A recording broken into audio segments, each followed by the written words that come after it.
Élesebb szemű szurkolóink már észrevették, hogy felkészülési mérkőzéseken vagy éppen ligakupa találkozókon különös, apró állványokra helyezett mérőeszközök veszik körbe a pályát.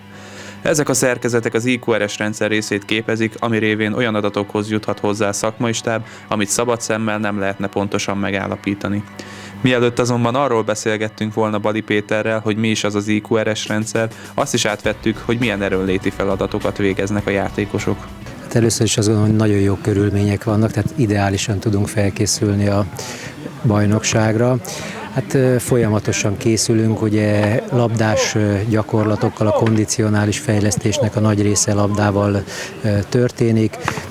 Értelemszerűen konditeremben erősítő gyakorlatok vannak, tehát folytatjuk azt, amit Magyarországon elkezdtük, de itt egyre jobban bejönnek a speciálisabb gyakorlatok is, aminek mondom nagy része azért labdás jellegű. Természetesen ugye van egy IQRS rendszerünk, amivel folyamatosan mérjük a rájátékosokat.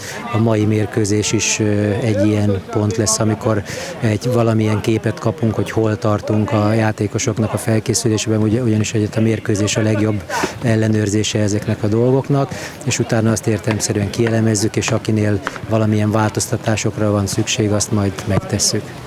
Elméletben tehát már tudjuk, hogy mi az az IQRS rendszer, de vajon hogyan működik mindez élesben? A Dinamo Kijev elleni mérkőzést megelőzően végigkövettük, hogy Bali Péter hogyan lehel életet a kábelrengetegbe. Tehát az a lényege, hogy ezek az úgynevezett referenciapontok, amelyek a pályát be fogják kalibrálni, hogy a pontos mérések a távolságméréseknél működjenek jól. Érdekesség, hogy a mérők napelemesek, tehát környezetkímélő módon a szabadban töltődnek. Törésre-állóak, így hiába állnak a pálya szélén szinte könyörögve egy jól eltalált lövésért, nem esett különösebb bajuk. Ráadásul a rendszer magyar fejlesztésű, így az elromlott alkatrészek pótlása is könnyen megoldható. 8 ilyen pont van összesen, ami kiteszünk a pálya egy meghatározott részére.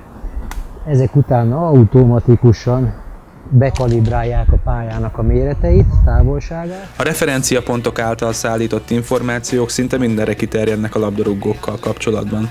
A keringési adatok mellett a motorikus tényezőket is méri, ami nagyjából annyit jelent, hogy ki, mennyit, merre és milyen iramban fut. Ki fogunk osztani egy ilyen jeladót, ami ugye adja minden játékosnak a mellkasára van rögzítve, és azok adják a jeleket.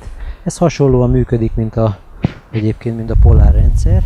A rendszer számolja a sprintek számát, a felugrások mértékét, az átlag és a maximális sebességet is.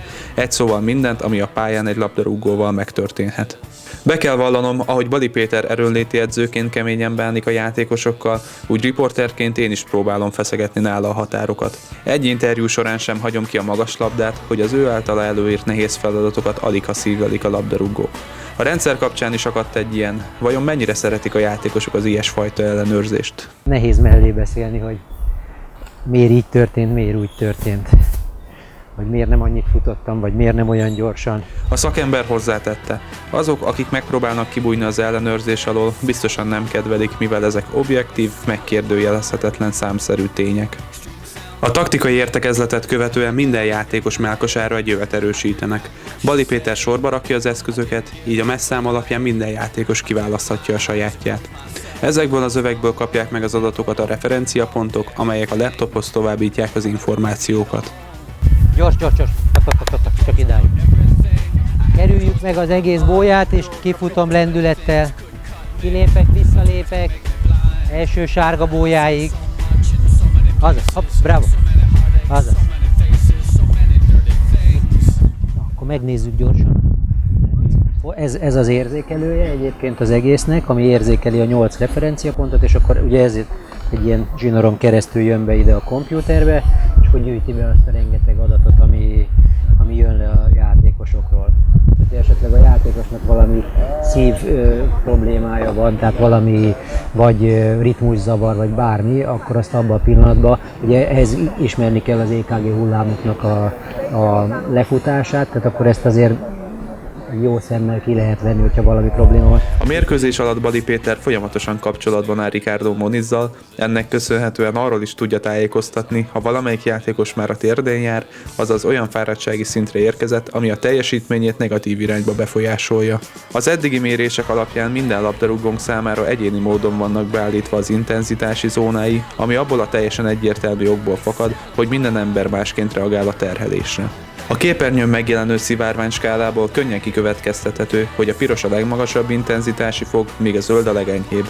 A színskálák között futó vonal éppen elegendő információt szolgáltat arra Badi Péternek, hogy a vezetőedzőnek jelezze, ha valaki teljesen elkészült az erejével. A rendszer a pulzusszámot is méri, így akár a meccsláz is kirajzolódhatna a monitoron, fogalmazódott meg bennem a gondolat. Mikor ezt felvetettem erőnléti edzőnknek, világossá vált, hogy ezen a téren is máshogy kell megközelíteni egy élsportolót és egy olyan sportkedvelőt, aki maga is egyre jobban hasonlít egy jól felfújt focilabdára.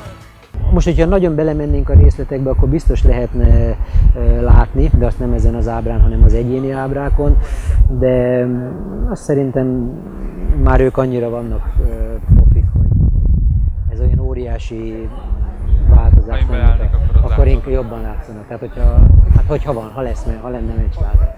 Mindez azonban csak az előkészület volt, az érdemi munka ezt követően jön.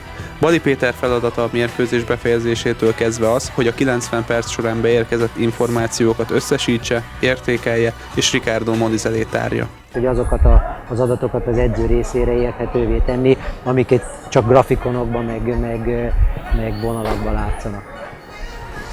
A pálya mellett kígyózó kábelektől, a referenciapontoktól és a számítógépes rendszertől nem leszünk automatikus tagjai a BL mezőnynek. Még csak magyar bajnoki aranyat sem akasztanak a játékosaink nyakába. A szisztéma mégis olyan mankót ad a szakmai stáb kezébe, amely révén egy lépéssel közelebb kerülünk ahhoz a szinthez, ahol jelenlegi ellenfeleink a Dinamo Kijev, a Bázel vagy éppen a Steaua Bukarest tart. Eladnál vagy vennél? Válaszd az ingyenes aprót.hu-t. Jelige, hajrá Fradi!